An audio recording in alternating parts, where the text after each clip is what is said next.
So we now move to the first set of questions. And thank you, Deputy Mayor. The first set of questions is an update on progress of the Met's investigation into work leave, stroke leave EU, stroke B leave. And I'll ask my colleague, Assemblyman Duval, to come in. I suppose to set the context from this committee's point of view, we had originally asked questions in relation to the Met about their potential criminal investigations into Tower Hamlets, which was a referral via the electoral courts. On this particular case, we're concentrating on the referendum issues of where the Commission has done work and has referred to the police. The similarities of the two cases is about exchanging information and who received what. For the last 9 months, I've been predominantly in correspondence with the Metropolitan Police Service and more latterly with yourselves at the Electoral Commission. And I wondered if the Chief Executive, if I could begin just by confirming some dates, and then maybe you could set the context of your work before it goes into or gets referred to the police for their investigation.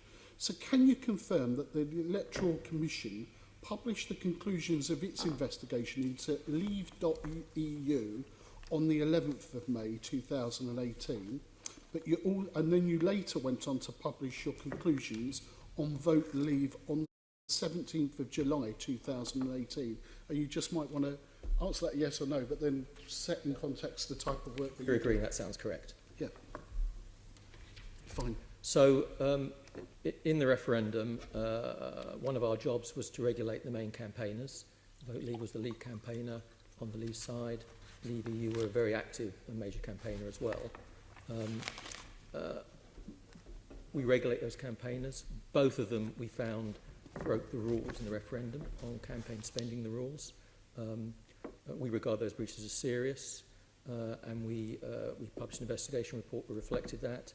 And we imposed, within the scope of fines we can impose, we imposed a number of maximum fines on them. Since then, those findings have been stand and been upheld by the courts, and the fines have been paid by the campaigners. So that's where those matters stand. So in a sense, that was our role in the referendum in this context of those bodies of campaigners, and that was completed. The other thing we do, and I'll hand to Louise at this point, the other thing we do obviously is when the rules are broken and we're regulating the campaigning organisations, it may be that certain individuals in those organisations may have committed criminal offences. That's not within our remit. Those sort of matters we would refer to relevant police forces. And just before I hand to Louise, just to expand on that, I think it's important I say that we work very well and very closely with police forces across the country, including the Metropolitan Police. And that is our broad reflection on where we are currently stand on this matter with the police. Louise. Yeah, just to pick up from that. So we asked the police to look at particular offences that we thought may have been committed because we had some evidence to suggest that was the case. As is routine in these matters, what we do is first of all outline to the police why we're writing to them in the first place, what it is that we think they might want to look at. And then there's fairly close liaison between us and the relevant team at the Met after that, to make sure that they have all the information that they need, that we're talking to them about what our investigation found, what that evidence shows, what it means. In amongst that, there are some formal requests for evidence which then get dealt with, but overall it's a very sort of heavy liaison between us. Now obviously the police are not rerunning our investigation. We've found offences, we find them, those fines have been paid, as Bob said. But where we can assist and support the police with understanding the information we've given them and with understanding the laws that we've asked them to look at, we of course stand ready to do that. Thank you very much for that. To the Commissioner or to the Assistant Commissioner? I don't mind which, to the Commissioner. So, Chair, I received a letter from Commander Jerome, and I will share these letters publicly for the committee to have and use to put on to the website. So in terms of the letter from Councillor Jerome, it says the Met requested all the material from the Electoral Commission straight after these reports were published. The data protection agreements were put in place so that this material could be shared, and that's very complex and it's appropriate that that takes place. This took some time, but by September 2018, the Met had made the request for relevant material. Is this correct? That's a question to me, then. Yes. Yes, I believe it is. That is correct from my briefing. Okay, and then do the Met now have all the relevant material from the Electoral Commission? I understand that in the last few days, as is not uncommon, we have, on examination of documents on another occasion, and I think you know from the correspondence it's by no means the first time, we've looked at the material and realised that for our criminal investigation, which is different, of course, criminal assessment, which is different from what the Electoral Commission have to do, there is other material that we believe may be relevant, that may be held at the Electoral Commission, and on a number of occasions in the last several months we have asked for further material, and we've done that again in the last few days, and I understand in the last few days further material has arrived, and we are now assessing that further material. Okay. But that is not an unusual process when working with another body. Okay, well, I'm pleased to hear that, because on a letter dated the 23rd of April 2019, Councillor Jerome informed me the Met did not have all the relevant material, and I'm glad that you've been able to get all that material together. But however, you say it's not uncommon, but I have a concern of what should be a relatively straightforward issue, if anything is straightforward in criminal aspects and investigations, that it took 10 months to get the material together. So why did it take so long?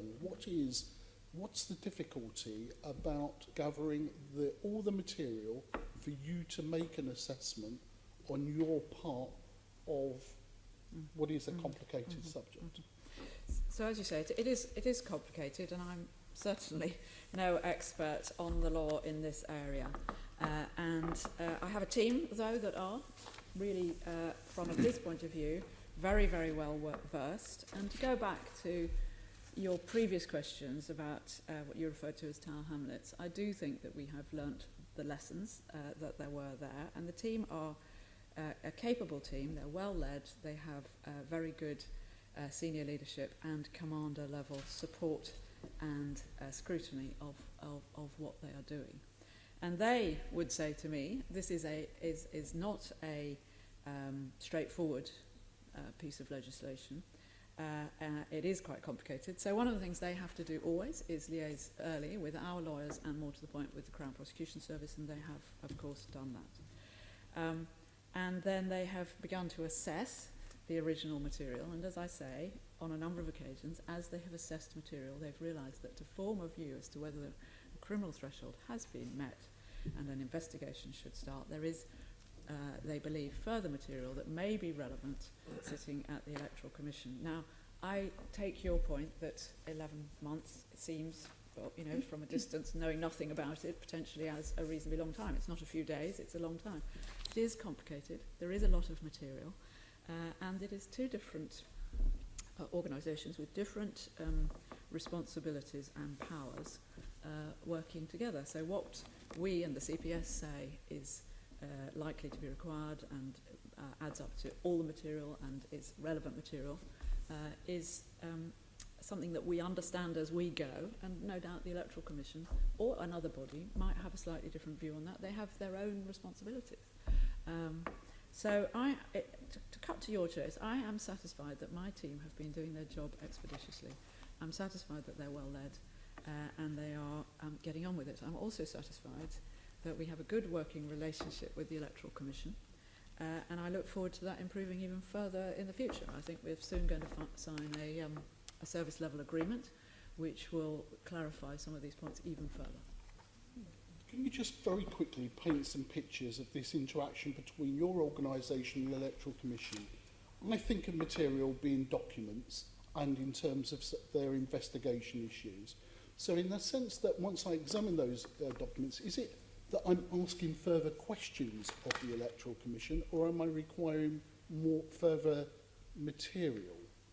What is it that takes so long in terms of the issues? What is it that says that once I've read something and I've got what I think is all the material, what is it I'm asking of the Electoral Commission? So I think you should ask Louise as well, but, I will, but yeah. because I'm further away from it, Yeah, and of course. she's been quite hands-on, I know, thank you. But it could be either. So the Electoral Commission are experts in certain aspects of, obviously, of what they're responsible for, and they know what they have and they know what they've got. They also have their responsibilities to safeguard material and to comply with the law in terms of what they reveal to other bodies for whatever purpose. But most particularly, I think we ask for documentation that may go to either indicating a crime has been committed or may, in fact, do the opposite and make it less likely that a crime has been committed. So we're looking for everything that appears to be relevant. Now, this may sound like a black and white thing, and you ought to be able to see it as soon as you look at the documents. I can tell you it's not. I'm not suggesting that at all. It's, no, and it's really not in any investigation. It is quite nuanced, and that's why there's a conversation back and forth. But you know, I think we're close, and we're very we are, you know, we believe the last letter we sent has resulted in yet more material. I can't tell you what the further assessment will do from that, but we now have a lot of material. We can't deny that. That's the experience on our side as well. I mean, during our investigation, we gathered quite a number of documents in the thousands into both of the campaigners concerned. They're in structured files, which we have handed over following sort of formal information requests. But actually, as is very routine in these matters, not just with the police, but other law enforcement agencies as well, it is a discussion. It's a discussion about what the evidence shows. It's a discussion about what we found. We'll always stand ready to help the police, but they are running a different assessment into different offences, and it's quite routine that law enforcement agencies might come back and say, okay, now we're looking at this thing, actually can you help us out with this information? But it's been a very cooperative approach, and we've been very pleased to help where we can, and there's been no difficulty in information sharing or discussions between us. So we're coming close to a resolution of whether there is a criminal aspect or whether there's not. Is that, or are we coming close that we've got all the information? So I'm unclear in my letters exchange whether you've got all the material or what's the next phase of this journey. Well, as you know, we don't normally sort of give a running commentary on any investigation for good reasons. But I think it's fair to say that the team believe, and Commander Jerome, who is taking a very keen interest in this, believes that in some matters, at least, we may be able to come to the end of the assessment in weeks, not months and months and months. And I hope that is the case. And that obviously would be based on our view that we have all or virtually all the relevant material. And just there may be a tiny bit more to get, I don't know, that we can assess and then add up with everything else and say, does this meet the criminal threshold or not? And working closely with the Crown Prosecution Service. Okay, and I suppose just to both of you finally, I mean, look, I do feel, I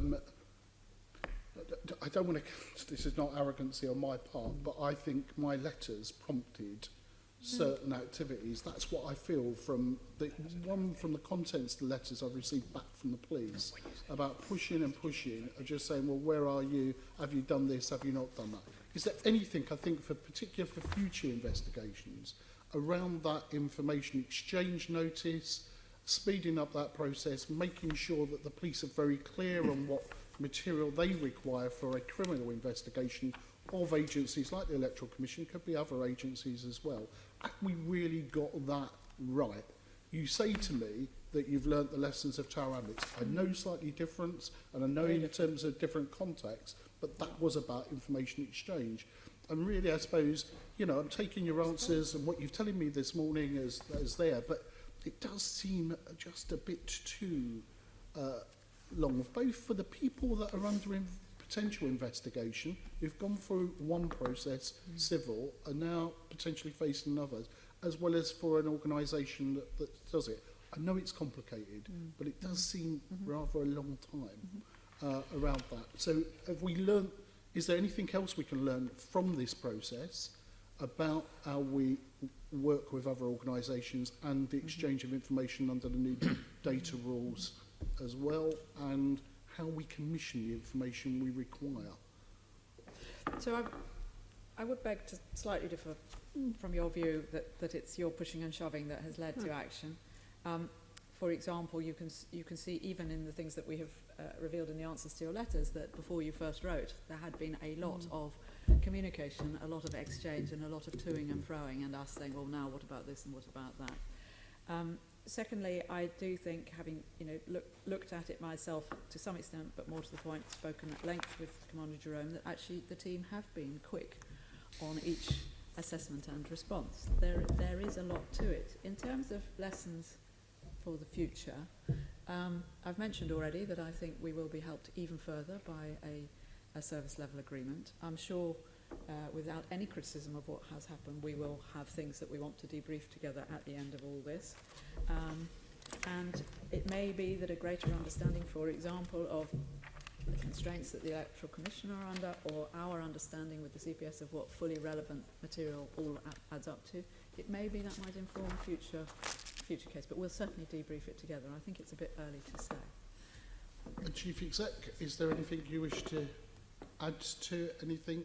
I mean, for us as an organisation, electoral law offences are serious offences, and the courts take them really seriously. They are truly an offence against the public and really matter. So for us, it is absolutely key that where we see things in elections, it's part of our responsibilities, that we identify potential offences. And that's not to say when we hand matters to the police that individuals have committed offences. Far from it. It's really just saying it's in the public interest, it needs looking at. So what we want to see is, and what we do see, is close working relationship with other law enforcement agencies. So we work really hard at that across the board and proactively. I think it's fair to say, if one thinks of post-Tower Hamlets, and that was a significant event, that there is better and closer working generally across elections matters with police and other law enforcement agencies across all elections across the country, and that's a really good thing. I would tangentially raise one thing listening to the debate. It is a challenge for us, and it is a challenge for the police and other law enforcement agencies to deal with electoral offences that date from the 19th century, and to deal with challenging elections through an archaic system, through things called petitions, that require individuals to bring actions and cost them money. When one looks at Tower Hamlets, I think a lot of great lessons have been learned. The one really obvious outstanding action, I have to say it's for politicians, not you, but politicians generally, is electoral law needs modernising. When one looks at electoral offences, if we all want to have confidence, want voters to have confidence, this is something that needs doing. And certainly as an organisation, we would look for the Assembly to support it. It is a job of governments and parliaments to actually maintain our electoral law. And this is a classic example of where there is an aspect here that the lesson is not yet learnt, that there are outstanding things to be done. The police's job will be easier, our job will be easier, it will be in the public interest for electoral offences were looked at and made right for a modern digital age. Thank you. Sean and then Andrew, and then I want to move on. Sure, I have a question for the police and then a question for the actual commission. They shouldn't take too long.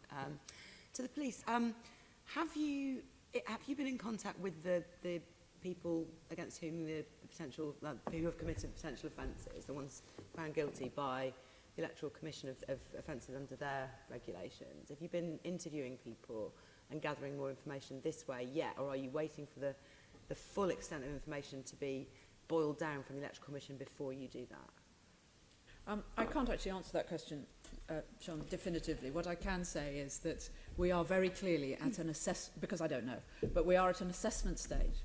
So the norm would be that if there is a group or an individual who might be at some sort of risk, we might very well contact them to say, we're now doing this assessment, because that's sort of polite and courteous, and it allows them to think about that. But when we're assessing, we're not investigating. So it would be most unusual for us to be interviewing people at that stage. We are looking at the material that we have to see whether prima facie, given all the work that's been done by the other body, there is a criminal offence made out by some party or other.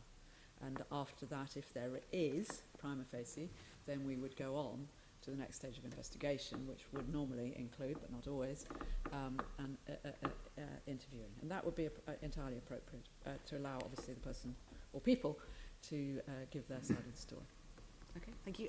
To the Electoral Commission, I wanted to ask for more information about what the data protection issues are here.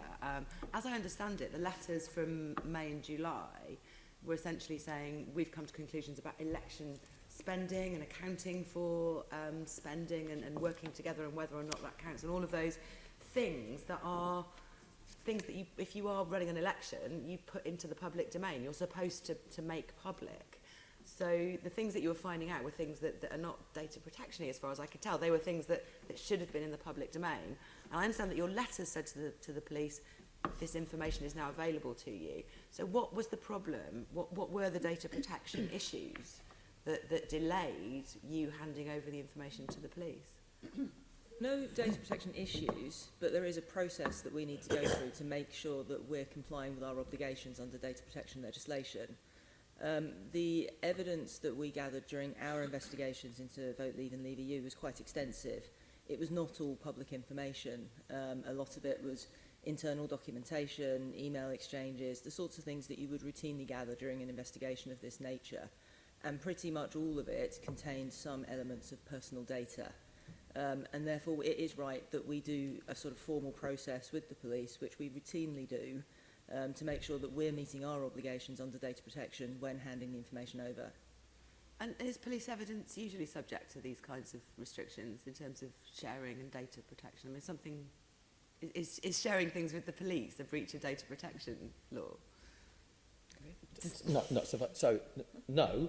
But between any agency, any public sector agencies at all, when one passes information from one body to another, one has to follow the law on data protection, basically, which is in a sense is a process, it's a gateway to make sure you're respecting people's personal data and rights. So one is not, for example, passing to the police information we might hold about people that is not relevant to their legislation, might be personal data about people that actually they don't need for whom they are potentially assessing whether they're going to investigate. So all public bodies follow these procedures. It is normal. I don't think the delay word applies here. It is just a process that happens and carries on through. And if one imagines a live matter where organisations discussing with each other, an iterative process referred to earlier, this is happening all the time. So I hope there wasn't. I'm not aware there was delay. I don't think there was, but it is something that has to happen. Thank you. Andrew? The Electoral Commission, do you have any outstanding cases against either the Leave or Remain campaigns that you're considering? So we have two outstanding investigations arising from the EU referendum into campaigners. We don't differentiate for the purpose of our enforcement activity what outcome they were campaigning for. So that doesn't really make any difference to us in terms of whether or not they followed the rules. But there are two remaining. There are two. And do they relate to the Leave campaign or do they relate to the Remain campaign? I believe that there's one into a Remain campaigner and one into a Leave campaigner. But as I say, it's not a factor that we take into account when we're doing enforcement work. Bearing in mind the High Court's ruling that the Electoral Commission effectively misled the Leave campaign, don't you think that the Electoral Commission were kind of complicit in the error that they made? That coverage and suggestion that the Commission misled is just wrong. If you look at both, there are two judgments in that case. There were 5 grounds of challenge. 4 were dismissed at the first stage. One of those was around whether there was anything misleading the Commission's advice. The judge dismissed that. At the second stage, there was 1 ground of challenge, which was whether on offences the Commission had already found against the campaigner and applied maximum fines to, whether there was another interpretation of the law that would have led you to the same place in a different way. And in the High Court, the Court agreed with that, agreed there was another way of looking at it, but as the judge said himself, it led to exactly the same place of the same offences. And that case is currently in the Court of Appeal, so that may not stand anyway. But it is a rather, I won't say hypothetical, but it has no actual tangible application to what happened. So that's not true. The Commission certainly did not mislead on advice, and I would refute that. The Commission... The Commission didn't mislead anyone on advice, and I'll completely refute that. A lot of things are said, whether they're true is another matter. Sorry? A lot of people have said. Surely the High Court said that you'd misled them. I would challenge anyone to read the 2 High Court judgments and suggest that the Commission got anything wrong in its advice. doesn't seem to be. Anyway. Okay, thank you very much. Okay, thank you, Andrew. Okay, we can now move to the next set of questions, which is on the policing of Extinction Rebellion and other forthcoming London protests. That will be my colleague, Susan.